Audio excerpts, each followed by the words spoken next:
ವಿಜಯಪುರ ನಗರದಲ್ಲಿ ಪ್ರಥಮ ಬಾರಿಗೆ ಬಸವೇಶ್ವರ ಜಯಂತಿ ಅಂಗವಾಗಿ ಬೃಹತ್ ಶೋಭಾಯಾತ್ರೆ.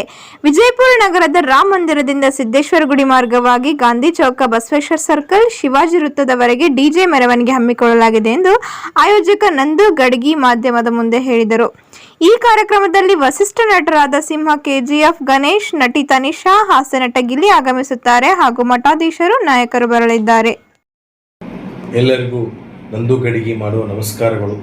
ನಾಳೆ ದಿನಾಂಕ 30ರಂದು ಜಗಜ್ಯೋತಿ ಮಹಾತ್ಮ ಬಸವೇಶ್ವರ ಬೃಹತ್ ಶೋಭಾಯಾತ್ರೆ ಹಾಗೂ ಡಿಜೆ ಮೆರವಣಿಗೆ ರಾಮ ಮಂದಿರ್ ಗುಡಿಯಿಂದ ಸಿದ್ದೇಶ್ವರ ಗುಡಿ ಹಾಗೂ ಗಾಂಧಿ ಚೌಕ್ ಹಾಗೂ ಬಸವೇಶ್ವರ ಸರ್ಕಲ್ ಹಾಗೂ ಶಿವಾಜಿ ಸರ್ಕಲ್ ವರೆಗೆ ಇರುತ್ತದೆ.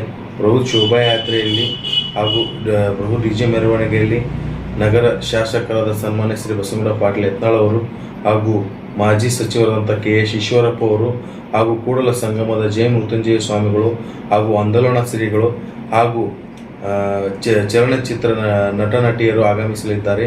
ಖ್ಯಾತ ನಟ ವಸಿಷ್ಠ ಸಿಂಹ ಅವರು ಹಾಗೂ ಗಿಲ್ಲಿ ನಟ ಭರ್ಜರಿ ಬ್ಯಾಚುಲರ್ಸ್ ಗಿಲ್ಲಿ ನಟ ಹಾಗೂ ಬಿಗ್ ಬಾಸ್ ಖ್ಯಾತಿಯ ತನಿಷ್ಕಾ ಕುಪ್ಪಂಡ ಹಾಗೂ KGF ಇಲ್ಲದಂಥ ಗಣೇಶ್ ಅವರು ಆಗಮಿಸಲಿದ್ದಾರೆ.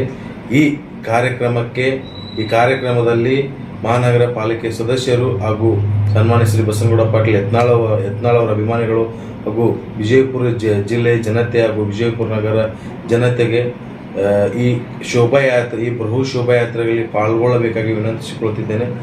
ಎಲ್ಲರೂ ಈ ಶೋಭಾಯಾತ್ರೆಯಲ್ಲಿ ಬಂದು ಅದನಂತರ ಶಿವಾಜಿ ಸರ್ಕಲ್ವರೆಗೆ ಬೃಹತ್ ಶೋಭಾಯಾತ್ರೆ ಇದ್ದು ಅಲ್ಲಿಂದ ಸ್ಟೇಜ್ ಕಾರ್ಯಕ್ರಮ ಇರುತ್ತದೆ. ಸ್ಟೇಜ್ ಕಾರ್ಯಕ್ರಮದಲ್ಲಿ ನಗರ ಶಾಸಕರಾದ ಬಸವನಗೌಡ ಪಾಟೀಲ್ ಯತ್ನಾಳ್ ಅವರು, KS ಈಶ್ವರಪ್ಪ ಅವರು, ಎಲ್ಲ ಚಿತ್ರ ನಟಿಯರು ಹಾಗೂ ಅಭಿಮಾನಿಗಳು ಹಾಗೂ ಮಹಾನಗರ ಪಾಲಿಕೆ ಸದಸ್ಯರು ಇರುತ್ತಾರೆ. ಹೆಚ್ಚಿನ ಜನಸಂಖ್ಯೆಯಲ್ಲಿ ಈ ಕಾರ್ಯಕ್ರಮವನ್ನು ಯಶಸ್ವಿಗೊಳಿಸಬೇಕಾಗಿ ವಿನಂತಿಸಿಕೊಳ್ಳುತ್ತಿದ್ದೇನೆ. ಈ ಕಾರ್ಯಕ್ರಮವು ಯಾವುದೇ ರಾಜಕೀಯ ಕಾರ್ಯಕ್ರಮವಲ್ಲ. ಇದು ನಮ್ಮ ಹಿಂದೂ ಧರ್ಮದಲ್ಲಿ ಉದ್ದಂತ ಶ್ರೀ ಬಸವೇಶ್ವರವರ ಜಯಂತಿ ಅಂಗವಾಗಿ ಕಾರ್ಯಕ್ರಮ ಇರುತ್ತದೆ.